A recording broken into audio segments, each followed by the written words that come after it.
my son's heartbeat started going down and it was dangerously low. That's why they said they strongly recommended a C-section in that moment. But for many, many years after that, I wondered, what if I had pushed through and not decided to get the C-section? What would have happened? Maybe I could have had a vaginal birth.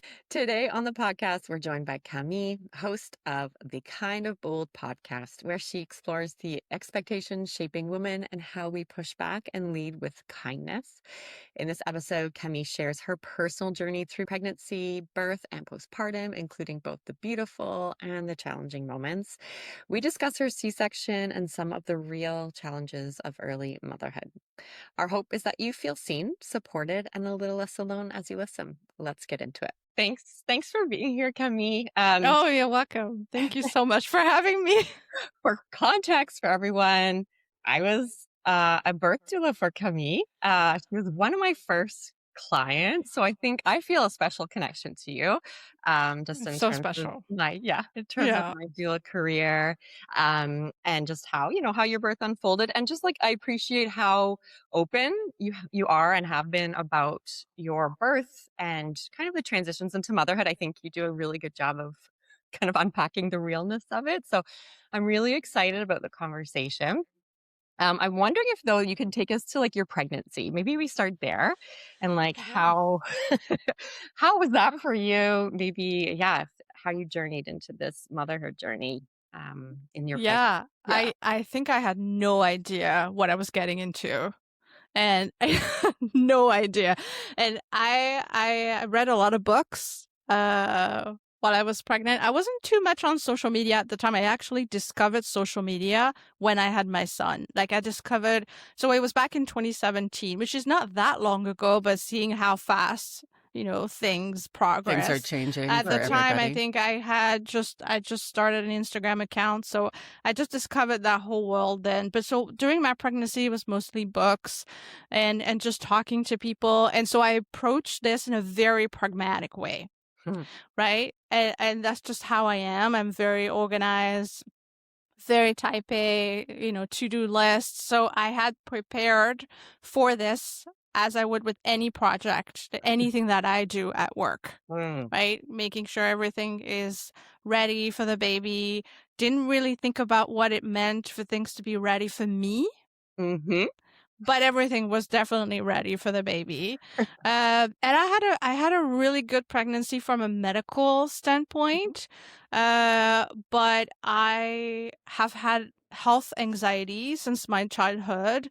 And so while I did recognize that having a midwife perhaps would have been a better, more personal experience, I had to have a doctor. That was for me. Like I had to be at the hospital. I was just too nervous about what might happen. Mhm. So of course I didn't get that kind of care and closeness that you would get with a midwife, but I had this reassurance, whether it was valid or not, that I was in the hands of a doctor. Mhm. But then I think I felt because of that, I felt pretty alone dealing with that anxiety Mm. during my pregnancy. For context, my sister, who has now passed away, was really, really sick. And I was just worried about what it might mean for my child. So I that was on my mind a lot. So it's a bit of a shame because I actually had a textbook perfect pregnancy. Mhm. Nothing went wrong until the birth, and I had to have a C-section. But then I didn't enjoy it because that was on my mind a lot. Yeah. Yeah. Hmm. And I'm curious as to what part of your journey you decided on your care provider and what was best for you and your family. And that's Mhm. great. What in that journey made you consider to hire a doula then? Very good question. I don't quite recall. It might have been somebody who recommended that might be good. Mhm. I can't remember how I found you, Erin. Do you I remember don't remember how either, we to be honest. got connected? I think maybe through a friend or somebody who's like, hey, I heard you. Anyways, yeah, I honestly don't remember. I remember Yeah. sitting outside and having a drink somewhere when we first Yeah, met. because we actually connected. I was pretty Yes, you were. progressed in my Mhm. pregnancy. It was very Mm. very close to the end that Mhm. you and I Yeah. connected, and Mhm. and I think I thought of it as more, not so much because at the time, again, I didn't realize that I would have needed that throughout the whole pregnancy, but for me it was more during the birth. Mhm. Right, having somebody with us and with my partner who can also support my partner, and he Mhm. actually That's right. talks Yeah. about it Mhm. still to this day, how much he appreciated your support while I was in labor and things were not going perfectly, and it was just so great to have you there with him. Mhm. So I didn't think about, again, I didn't think about needing you for me. Mm. I thought of you being needed just from a practical standpoint, right? And of Mm. course you're a human Tick being, that and I'm not box. saying, yeah, but Yeah. yeah.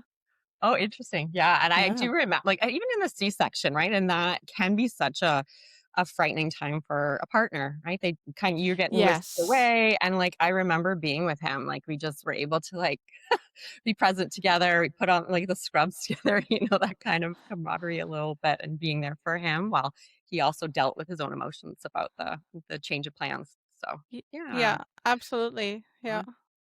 So Hmm. I guess let's go into the birth since we've taught everyone knows the ending, I guess. But Spoiler alert. Oh, see, there it spoiler goes. alerts. But yeah, maybe describe a little bit then about your birth story, how you want to share that with us, how it progressed for you. Yeah, so I had to be induced. Um and I still feel a little bit conflicted about that because part of me was like, maybe I think he was just happy there for a few more days and everything was fine. And he was 10 days late, I believe, like 9, 10 days. And oh, very interesting fact. So I come from France, and in France, the term is 41 weeks. Hmm. Mm. And here, I believe it's 40. 40. Yeah. Yeah. So they'll let I you go mean, to. you would think that that kind of thing is universal. You No, would think. it's not. So I think they'll let you go to 42 at least. I think is quite normal for in some Here in places. In Europe. Canada? No, in Europe. Oh, Yeah. in Europe, Mhm. yeah. Mhm. Yeah. So Okay. technically, I mean, universally speaking, he wasn't late, Right. right? But my OB said, if it goes past 10 days, it's safer to induce. And of course, you say that to me with its health anxiety, it is safer. I was like, of course, let's do what's Do it. safer. Mhm. Let's not take any risk whatsoever. What I didn't know is that it can be pretty painful right away when you get induced, right? You don't get that progression. I mean, correct me if I'm wrong, you're the experts, but that's what I read, that the contractions can begin pretty quickly It depends after. on the Did you have induction type, Cervidil essentially. or Okay. did you have Cervidil or the Pitocin right away? I can't remember. Were you Oh my dilated? God, I would have no idea. It's kind of like a tampon. Okay, so it was Cervidil, Cervidil. Yeah, so Yeah. that can lead to some cramping right away. immediately, or actually some people experience nothing, which is really interesting to So me. it took a few hours because I Mhm. think I was admitted at 4 p.m. and of course I had to get settled in, and before they did that, I think my water broke around 8 or 9. Mm. Mm. And I think that was the turning point, right? Like Mhm. once my water broke, it started getting really painful, and I think that's when my partner called you, Erin. It was like, "Come on, let's go. It's starting." And Come, come. I was actually really excited, like going to the hospital, like really, I was like, I'm finally gonna meet my son. Mm. That's really how I felt. Like I was not nervous, and that's the thing. I was not nervous about the birth. I was Mm. nervous about everything, about him having all kinds of medical conditions and No. diseases, but the birth itself, I was like, it's gonna Good be No okay. problem. And Mm. see, I did not anticipate a C-section. I did not research anything about C-sections. So for some reason, I thought this was not going to happen to me. You know, this was for everybody else but me, Right. which is not how I typically think. I think, it's going to happen All to me. possibilities. It's so interesting, right? You had the anxiety for your son, but not for yourself and your own, like all the Mm. scenario. This is Yeah. really I Same think path. yeah, that's the same pattern. So Mm. we drove to the hospital, everything was ready and I was just so excited to meet him. So we got there, I got induced. Yeah, and then my water broke and it started getting pretty painful, but you and I, Erin, had discussed that I wanted to try and see if I could do the labor without an epidural for however long I could. So we did that for many hours, and in fact, I don't regret it at all. Mm. I thought this was the most powerful experience I've ever felt. Mm. Uh, it was surreal, right? The pain and just going through the motions, and um I don't regret feeling that Mhm.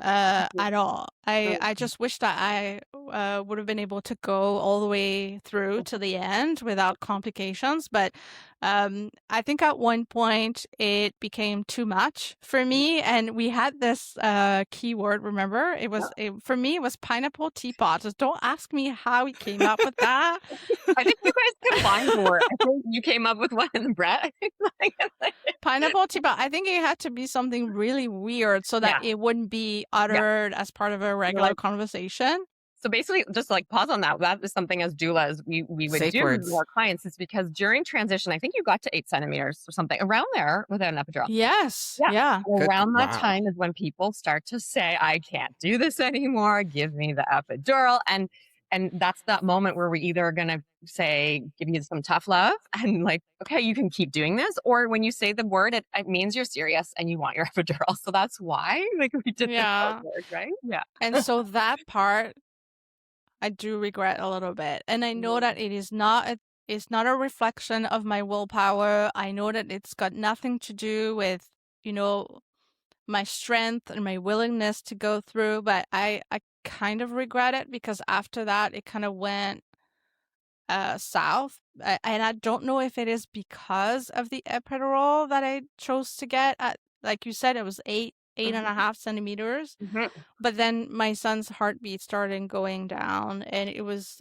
dangerously low. I think it was at 30 beats per minute. mhm, mhm, Um, and so that's why they said they strongly recommended a C-section in that moment. But yeah, for many, many years after that, I wondered, what if I had mhm. pushed through and not, yeah, decided to get the C-section? What would have Yeah. happened? Maybe I could have had a vaginal birth, because my plan, Mhm, right? As much mhm, of a plan it Quote can be, unquote. was to, and that was after hearing my best friend's experience with her own mhm. child, was to get my son myself, and bring him to my chest. That Yeah. was what I wanted to do, and of course I got nothing like that Mhm. with a C-section. So Yeah, that's the hard part about that decision to get the epidural because it is common. Like, we're no guarantees, right? The epidural can work wonders and help you relax and everything is fine, but that baby can react. So we don't know, right? These are these parts of our birth that we revisit in our minds, but it's a moment where it's hard to know what happened, I guess, right or wrong. yeah, so is it possible that the medication itself would have had an effect on his heart rate and things like that? Is this something that you have seen? Yes. Yeah? Yeah, we have. Yeah. It's Okay.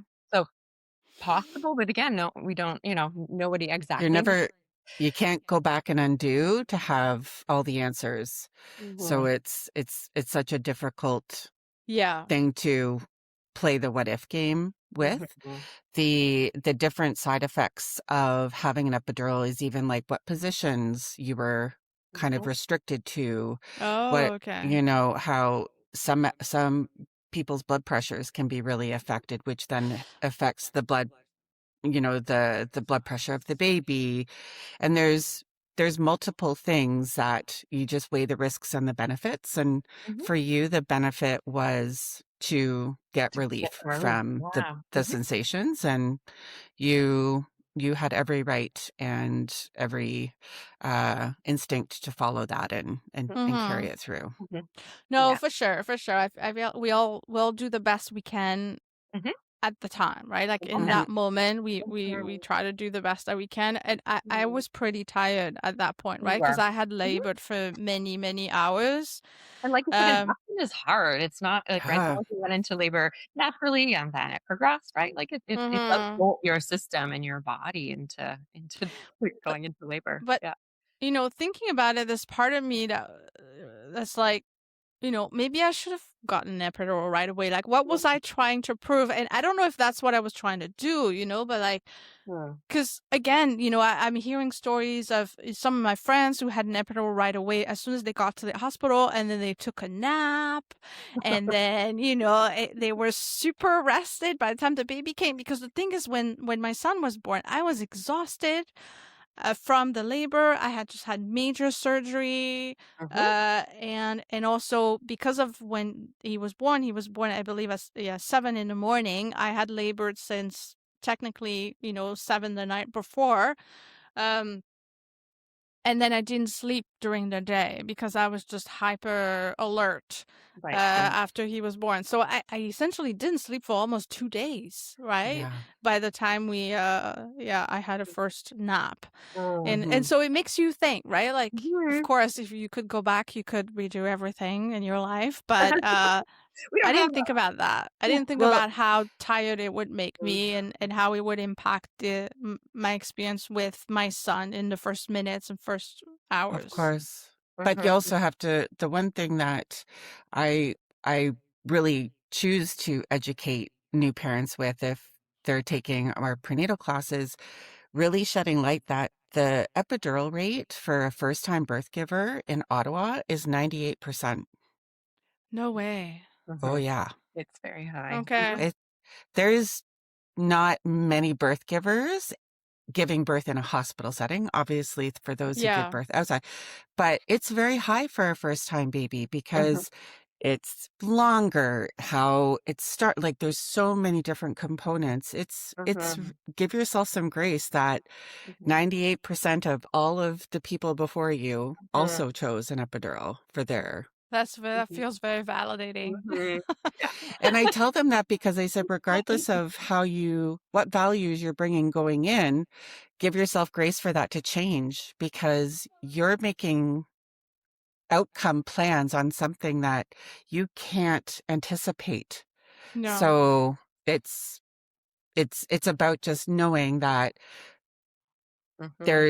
there's different avenues it's going to go and you have to weigh hmm the risks and the benefits. Mhm. I think one of the reasons why I didn't anticipate that at all is because my mom had herself 3 very quick births. Yes, I think you were The anticipating. last one being like under half an hour.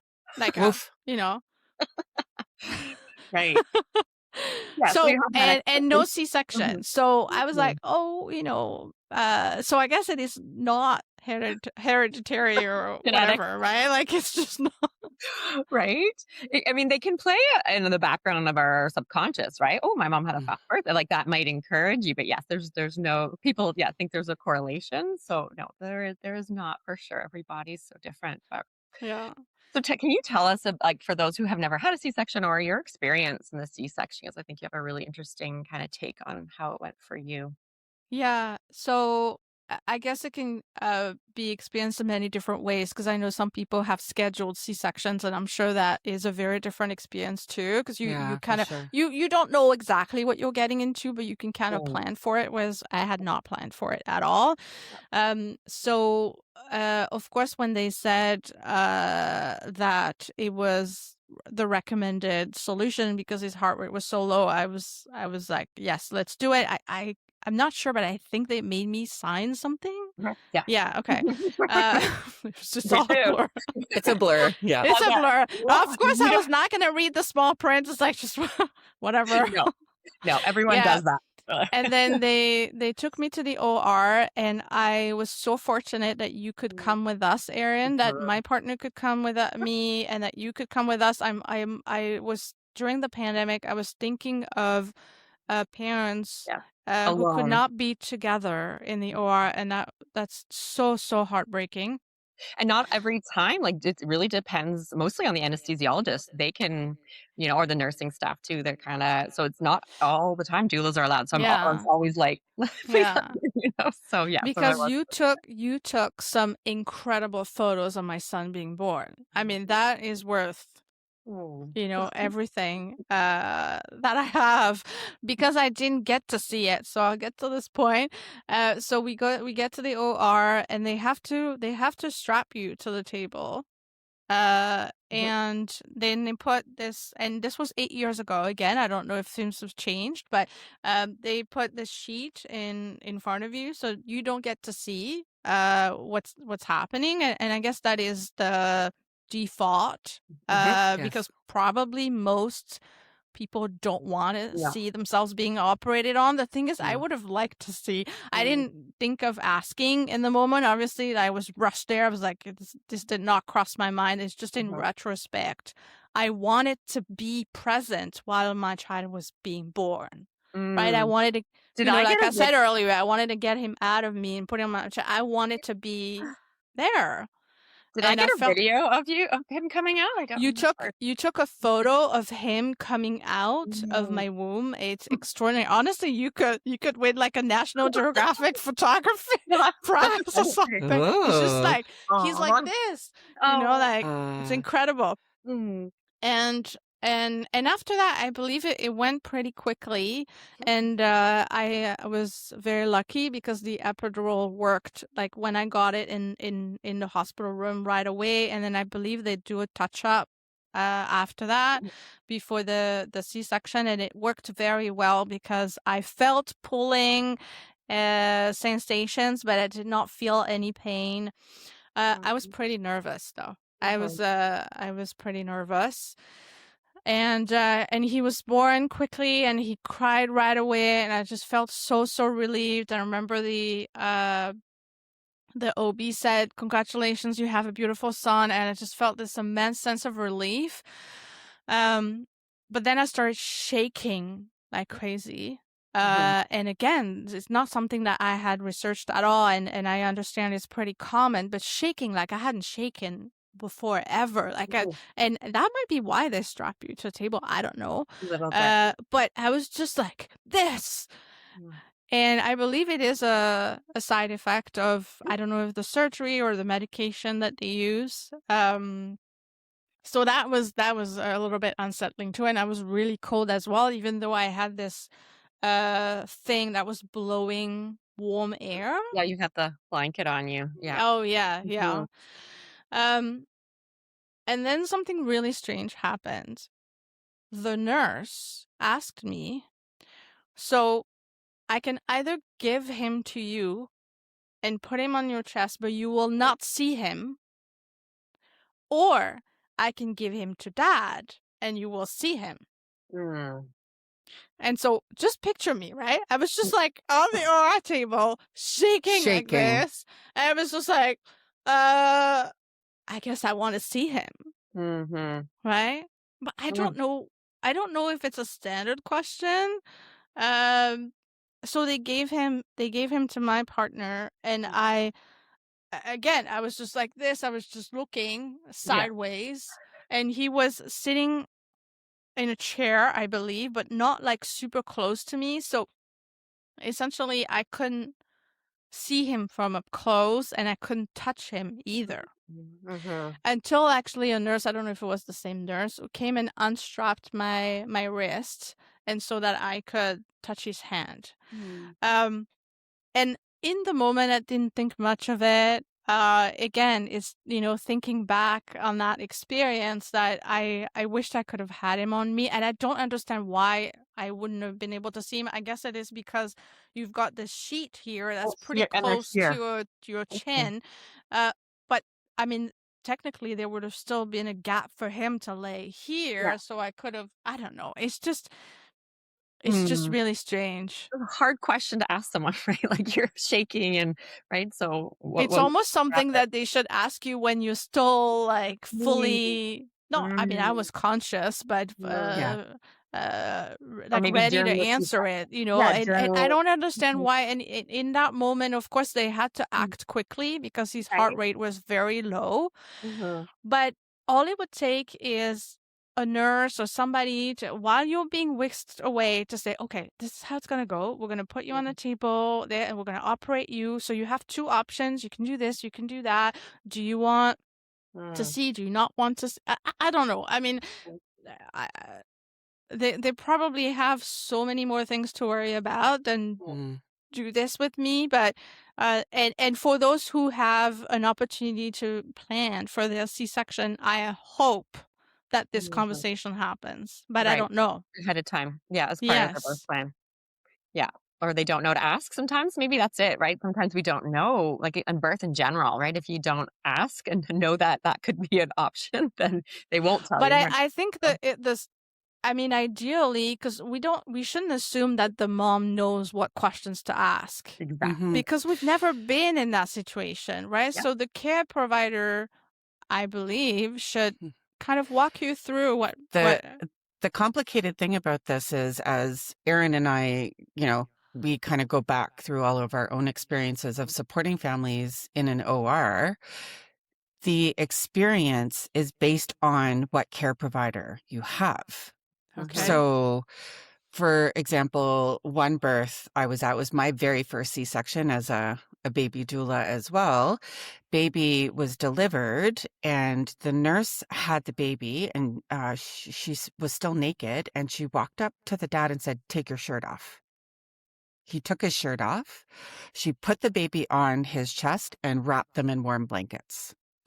There Mm-hmm. was no asking what anybody preferred. This Mm-hmm. is what she just did, Okay. right? So never ever since then have I ever seen a nurse offer or tell a parent to do skin to skin with a baby in the OR. And Mhm. I've only So seen once where they put baby skin to skin here and the baby got too cold and I never saw that again. So I think they were trying, but the OR is so cold. So they tried to do like they were trying to do skin to skin while you're laying there, no hands available. And yeah, this often doesn't.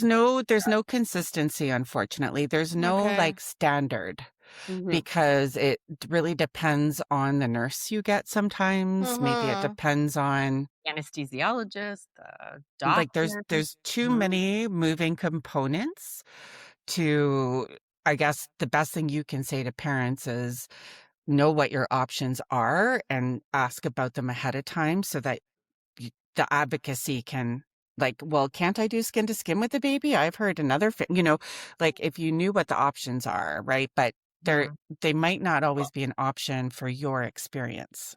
Mhm. Mhm. I see. Yeah, Mhm. no, that is that's a good way to go, is having those questions ready, right? Mhm. Like knowing what to ask Mhm. in the Hmm. moment so that you can advocate for And yourself as, and your and preferences. Yeah. as those baby doulas, we also didn't really Mm. know, Yeah. right? Or Without the Mm. other experiences and without mhm. seeing how things have happened since, or like that was my first. Overstepping. Yeah, overstepping boundaries. Are always mindful of, like, us asking as well, right? It's also challenging because 'cause you're not in the power dynamics in a birth room, especially in a C-section. It's like, right? It kind of Yeah. impacts you as well.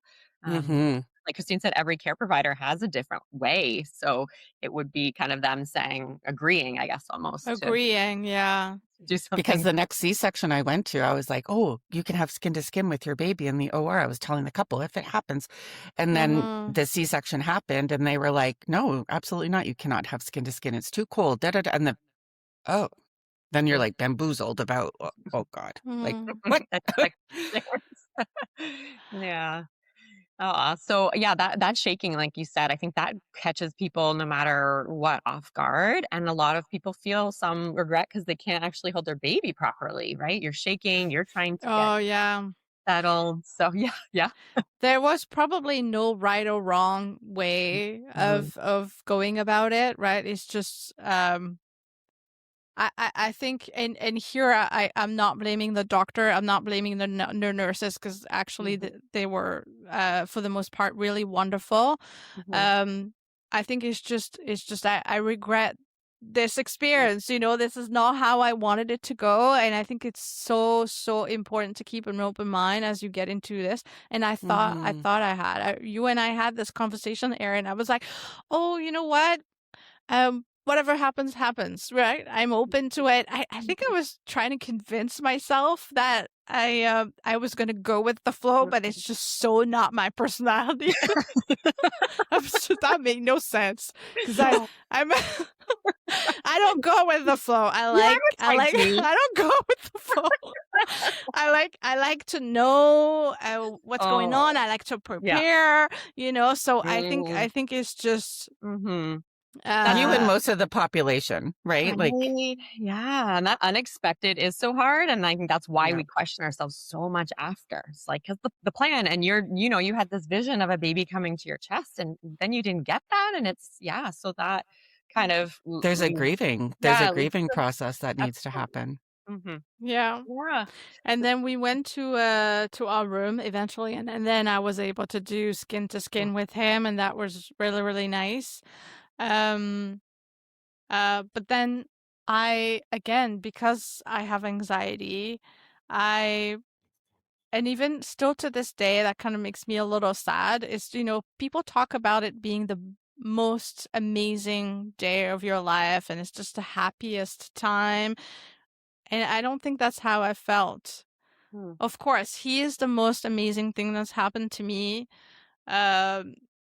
But I was just so worried, and that kind of trumped everything. I wanted somebody to tell me that he was going to be okay. Actually, I wanted something completely unrealistic. I wanted somebody to tell me that he was not going to be sick like my sister, because that was my trauma, right? That was my story.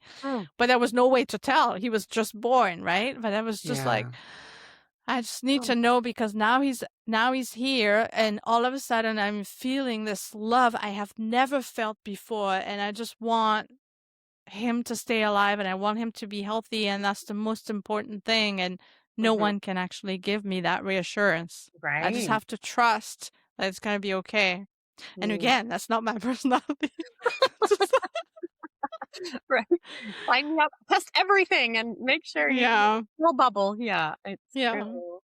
So let's talk about that, because I know you have your experience in postpartum as well, and I think you're not alone in this. Like I would say you're in the almost norm of kind of these experiences. There's more of a majority who feel that way. And so your postpartum journey, and thank you for being so open and honest too. I really appreciate that. But maybe let's transition into some of those postpartum bits, and like you said, the love, deep love, and then the other side of things as well. The anxiety. Yeah, for sure. I did not expect to feel this much love. And I know this sounds silly. So of course, duh, you're going to love your child, but it's just overwhelming. It's just, I don't know how to describe it, right? You just look at him, and you cannot believe you made this human being and how perfect they are. And it doesn't matter what they look like, right? Like, you made him, you made her, you made them, and it's just incredible. But then immediately you're just like, oh my God, what if something happens to him, right? Like, because this is the most precious thing you have, and they're so small, and they look so vulnerable, even though they might not be. We say babies are stronger than we think they are, but they look so tiny and so fragile, and you feel this immense sense of responsibility to care for them and make sure they're okay. And I think it is very prominent for the mother. It is for the father, I'm sure, too, but there's this primal instinct to keep them alive and well. And so I know that some women that love and that can be delayed as well, and that is normal too. For me, I felt it right away, and from that moment, it's like I dissociated from myself, and I was like, he is all that matters. And that actually led to many problems, because I completely forgot about myself. He was all that mattered.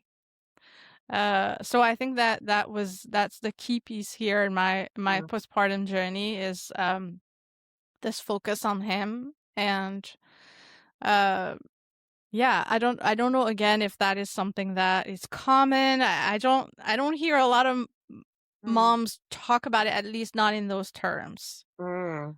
No, I Maybe that's what they feel internally, and um yeah, I think again, very common experience, right? A lot of people say they lose themselves in motherhood in general, like even as their kids get older, and there's a lot of hormonal things going on there, like you yeah. described, right? Again, this bonding hormone and the drop, and so yeah, we tend to focus more on the baby, and it also is a cultural thing. Like Okay. we don't mother the mother. Right, as soon as that baby, we bathe them in love and their pregnancy and we love them up. And then as soon as that baby's born, it's like, whoop, right? The attention moves right to baby. So we can sit in a room and feel so lonely because all people, people visiting, right?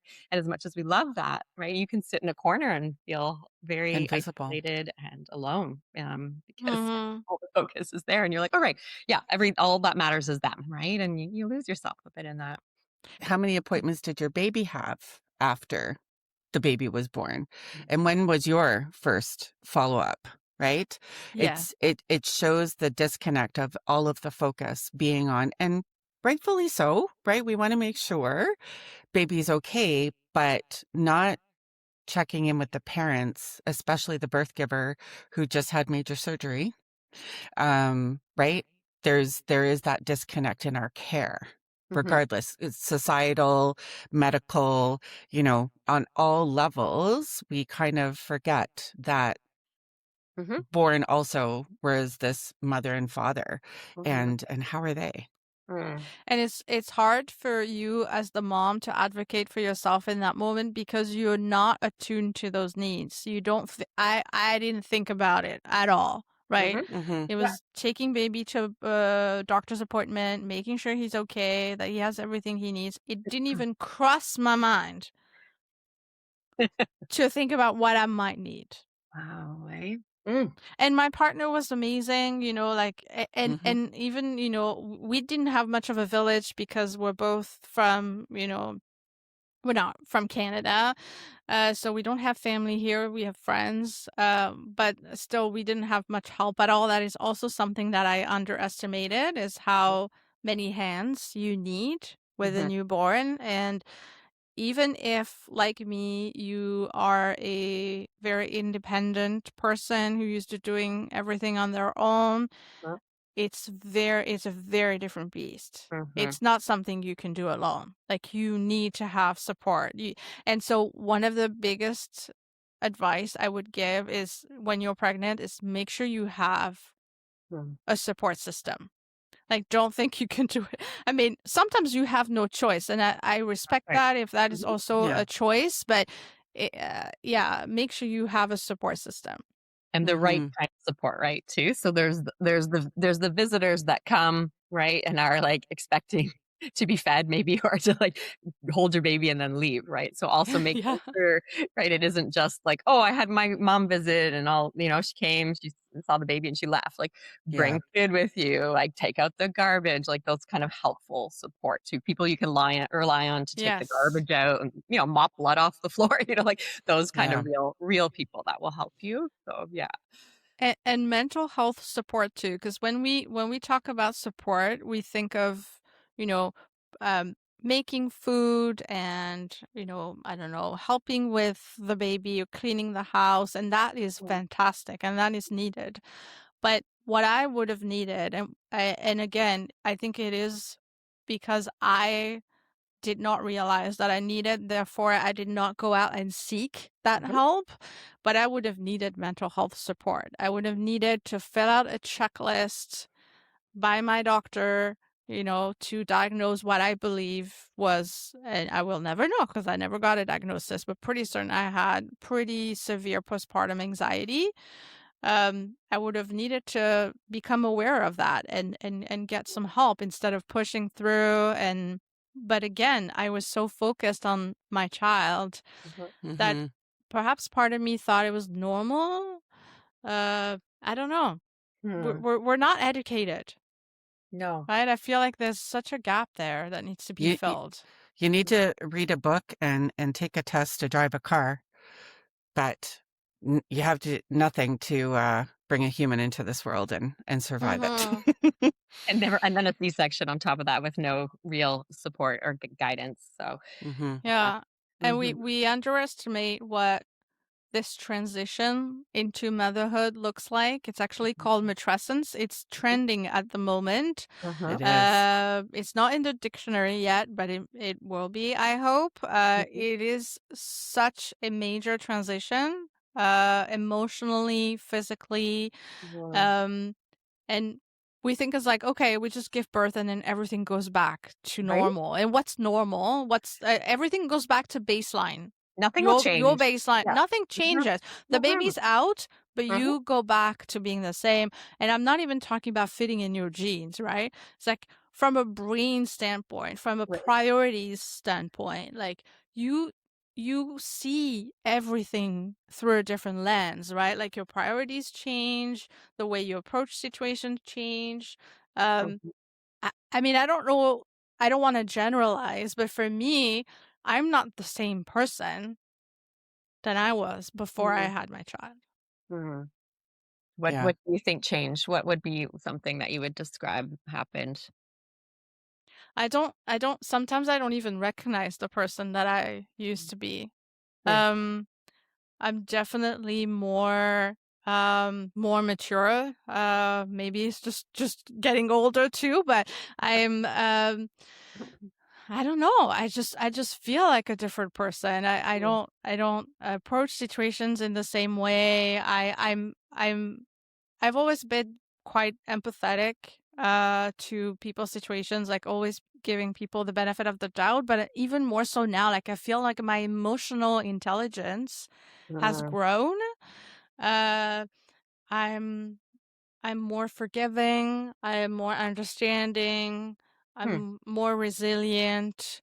Hmm. Um because it's so powerful and hard, Mhm. right? Like you yeah, it really changes you. Mm. Yeah, it It really really does. does. Yeah, it really Yeah. does. Sorry. Unexpected way. Oh, right? Right? Well, I'm so thankful for that too, right? Like Mm. he's made me he's Mhm. made me such a better person. Mm. Um because also raising kids, like I know we're here to talk about postpartum, but even after that, like raising a kid is hard. They yeah, I'm a lot more patient. That's Yeah. one thing, right? Oh, It's just, you oh my have to God, you be. need so much patience. But Thank you. I think it Mm. forces you to reflect on Mhm. yourself. Mhm. It's like, who am I? Mhm. Right? Because I lost myself in motherhood those first few years.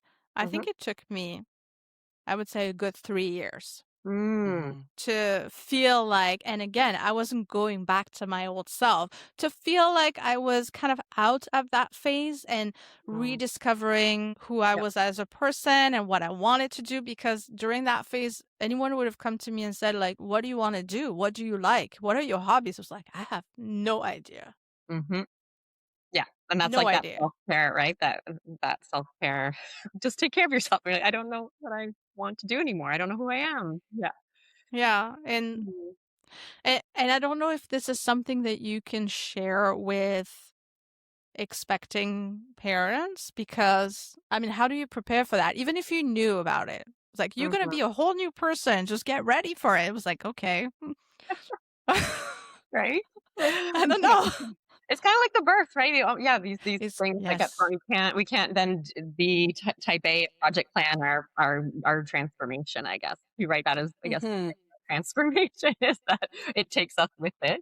And there's, I think you're describing too, there's a little, like, new discovery, and there's also that grief and, like, that being able to let go of that person. Because if we're trying to hold onto that old person, get back to what I was, shape, size, mental health, like all that. And we can't actually let go and grieve that a little bit and then move into this new.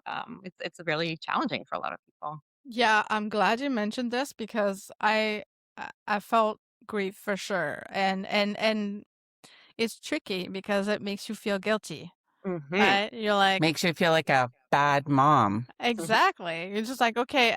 And you don't think of it that way, but essentially it's, I miss my old life. I miss having more freedom. And at the I same time, it's miss like, the okay, but obviously I do not regret, having my child. I couldn't live without him now, but this is the paradox of motherhood. this is the paradox. Yeah. Two things can be true. You can Yes. regret your decision to transition into this, but also love it at the same time. Mm-hmm. Just because you're not loving every piece of the transition doesn't mean that motherhood is not amazing and full of joy at the same time. You can have both things at the same time, but having anything negative associated with motherhood just makes us feel like bad parents. Mm-hmm. Yeah, I saw a quote one time. It said, you can love your child all the time, but you don't have to love parenting them all the time. Correct. That's Right? great. Yeah. I Yeah. also have It the, was you don't have to like a variation of that. It's you can You not, don't love have your to not. like them all the time. yeah, you have to like your kids all the time. But you love them, but you don't have to Yeah, we like do love them. And that's true. That's true. Sometimes like, oh my God. Pushing my one kid all your buttons. Yeah. had this one temper tantrum, and I put him in his room, and I was like, you stay in here and you need to think about it. And he goes, I don't like you very much right now. And I said, good, I don't like you either. And I shut the door. How old were they? Oh, he was probably 4 or 5, like Okay. kindergarten. Yeah. Yeah. Pushing the boundaries of a lot of things, right? But I don't Aw. like you right now. I'm like, good, I don't like you either. So As long as we're on the same page. yeah, right. For sure. I guess so. What do you think you're still carrying with you then? So as we kind of wrap up here, what do you, because I always tell my moms, like, I carry those for life. It feels Oh, like yeah. yesterday, and I have distinct memories about it. Like, I can't remember what I had for dinner last night, but I can remember very distinct moments of my birth, and some good, some bad, right? So is there anything that you feel like you've carried forward, the good, the bad, in terms of your parenting and as you transformed, as you mentioned? Yeah. Say one thing I want to say is that we're so fortunate to be mothers, right? Because there's so many mothers, so many people out there who do not have this opportunity, right? Mhm. And so I feel so grateful, I think, to have gone through everything that I've gone through and to have him. So the good and the bad. I feel so fortunate for that whole journey, essentially. And so I think it's important to remember that when you go through those difficult times, but also to give yourself grace if you don't always feel that way. And because you go like, oh, I have my child, I should be grateful all the time, and I shouldn't have the right to complain about how hard it is or be real about how hard it is. And I think this goes back to the paradox you were talking about, Christine, and two things being true is that you can recognize that this is an experience that you're very fortunate to be living, and also one of the hardest that you will ever go through. That's really beautiful, Camille. Yeah. Beautiful. We can. Because I complain all the time, I'm just like, oh my God. I mean, and he's 8, and it's gotten so much easier. I found for me, I think the first few weeks were hard because it's a one-way street. You give everything to them, and until that first smile, right? That first smile is just like, I'm a communicator. I like talking to people, and I like when they respond to me. All they do in those first 2 weeks is yell at you. I don't like talking to myself. I like talking to people, and I like to hear a response. And so having that two-way communication for me was, and even after that, it takes a while before you can have a conversation with them. But now when, Mm, at the age of 8, like we're kind of like besties, It's just like have conversations and laugh, and it's just so fun. I love this age. mhm, But Well, I think every age has its challenges, mhm. and And yeah, reward. Yeah, and good things yeah. too, and I right? think we can really summarize that the care of the family in those early weeks is something that could really use improvement in our system, right? And Mhm.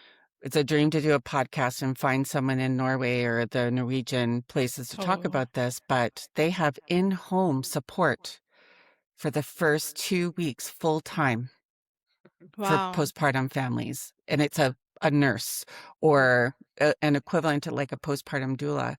And it is included, it is paid for by the government to have in-home postpartum care for the families in those early days and weeks after a baby is born. Mm. Mhm. Wow. And I'm Yeah. sure that's curbing a lot of what you're talking about, Camille, like Hmm. hey, getting a sense of how the mom is doing mentally and the way they're set up and right, getting that kind of like you're talking about the postpartum plan in place, right? Like just giving you that soft landing versus this very hard, like get home and then, oh, I'm in But pain.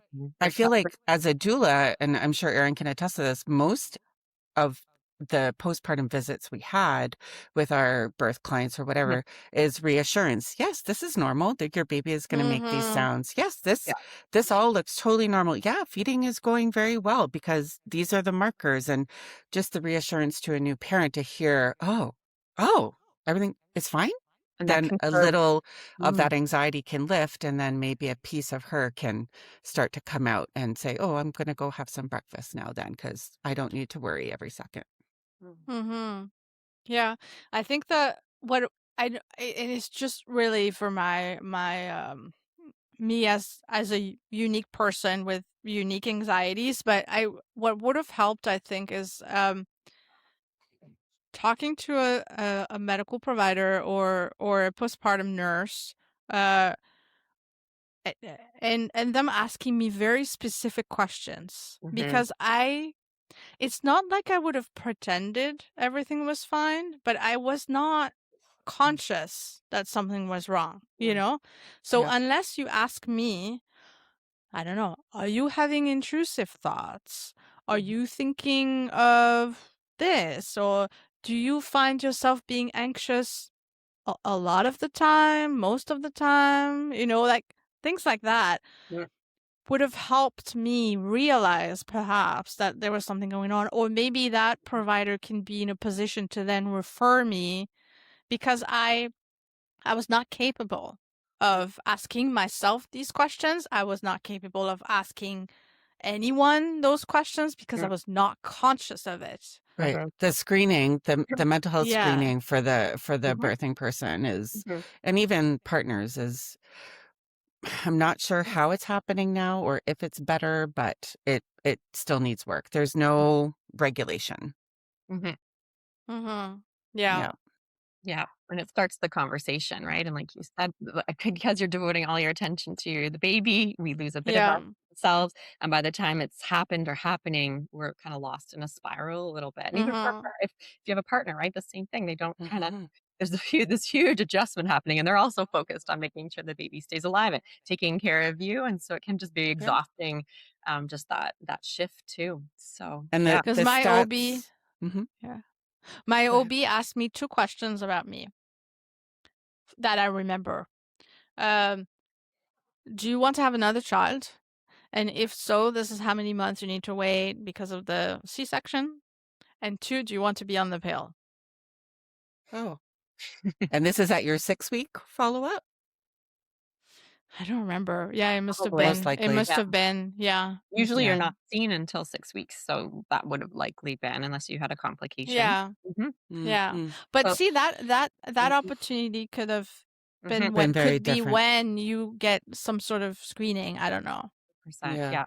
Yeah, exactly. Yeah, and those 2 things are focused on having sex again and having another baby.